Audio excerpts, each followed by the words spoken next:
Hey guys, Richard back here again, not in Ryden's room. My dog is very interested in this cup of tea. Go on, lick it, it's all drunk. No, it's not even the liquor, it's just the edges. So yeah, the cup, random thing. This is a Sonic 3 cup, and I actually just finished Sonic 3 again for the, many number of times. A few days ago, yesterday, which was fun. So yeah, back to it. Oh no, that's enough. Let's move the cup away. Ugh, can't remember where I put that last disc. Don't want to skip being on there. Let's put that on the coaster. So yeah, this is for the next episode, the Waters of Mars. Did it on Halloween?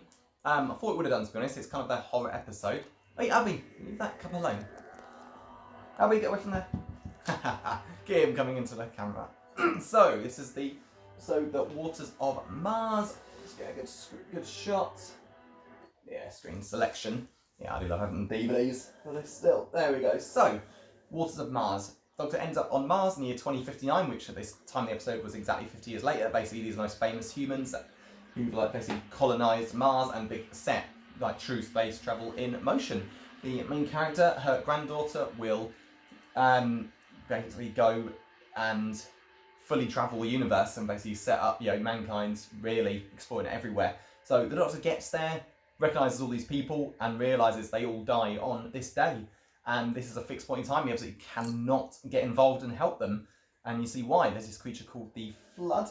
Absolutely amazing enemy designs. Basically, they're infected by water. It's as if they're leaking. There's a similar thing in that witchcraft episode in series 3 when our guy drowned when witches used their magic. But you can see clearly in that one, that's what they look like. They are...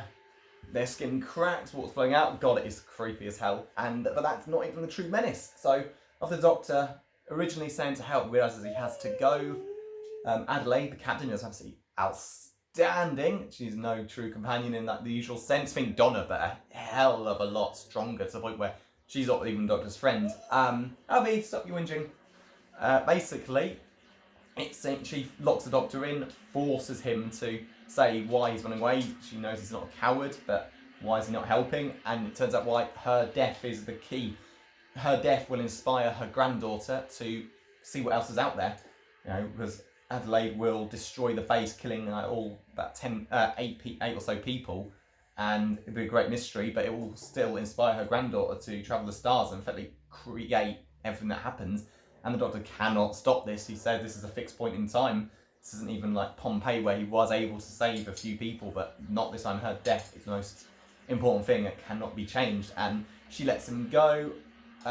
One by one, everybody starts dying. Just one drop of water is all that it takes. And he feels so bad. This isn't like other base under siege episodes where the characters just cannon fodder. These are all quite likeable. Yeah, they don't all get massive amounts to do, but you really feel for these people. And the Doctor's face is you can hear them all dying one by one. It's just really sad watching one of the women watch a video of her family before the water hits her. So she can hang on to humanity before dying is outstanding. The young guy gets one drop hits him on the head. The older guy, who may have been Adelaide, the captain's partner at some point, blows himself up in the rocket because they can't risk getting that back to Earth. And I like how smart these people are. They don't think, this isn't happening. They are aware of any dangers, and they do follow procedures like quarantine, but water wins, they keep saying. And yeah, as the Doctor walks away, all his thoughts, Last of the Time Lords, all that stuff comes through his head, and eventually returns a very different person, and he becomes the true villain. He just returns, and he snaps. He's just completely changed. He's none of his usual friendliness or warmth. There's a bit when he hears 3 knocks, because he mentions that he heard probably about 4 knocks, and then he'll be dead. Nope, he quite really viciously electrocutes one of the creatures to death. 3 knocks, what are you gonna get? And then leave her down, and the guy gets zapped to death, and what electricity, terrible combination. And then you just feel this is really, really bad. And he basically Adelaide is saying, why are you here? We're supposed to die. He's and he's just completely lost it. It's no, there were laws. Once upon a time there were laws. People, the Time Lords, they kept those laws in check. And it's taken me all these years to understand. The laws of time are mine. No one obey me. He's really ferocious and angry, and that's it. He's refusing to accept. He's just lost it completely. He's the last of the Time Lords, but it's not as if the Lords of Time can really be controlled by one person. Yeah, people could, but they had this stuff to do it, evidently. And he just he's just had enough, like everyone dying, having to follow like the rules of history, being unable to get involved. He just doesn't care anymore, and yeah, he gets everyone back. Adelaide and the two other people, and it just all feels so wrong. Even the girl is like sees the TARDIS. There's no sense of wonder. She's like, "Who the hell are you?" and just runs away. And yeah, the guy Yuri goes off after her to look after her and Adelaide's wishes, and she's basically saying to him, "Why have you done this? I'm supposed to be dead." And it's like, "Nah, you can spy your granddaughter face to face." She's like, "You can't know that." And if that changes, the whole of humanity changed. Tough. And it's just the look on his face, all of like the warmth and friendliness, it's gone. He's just this different person, and she's like horrified. You should have left us there. It's like, Adelaide, I've saved little people before, but none as important as you. And he's just like reveling in this victory, and it just feels wrong. And she's like, little people, like Yuri and Mia, who are you to decide that? And he's like, I thought I was a survivor, but I'm wrong. I'm a champion. Time Lord victorious. Her face, she's like, there's no one to stop you, is there? No. And it's just so bad. You just know you shouldn't be doing this. And it ends like, he just says, well, you better go home. Door's locked. Oh, there you go. Use a screwdriver and it unlocks. There you go. And she's like, is there nothing you can't do?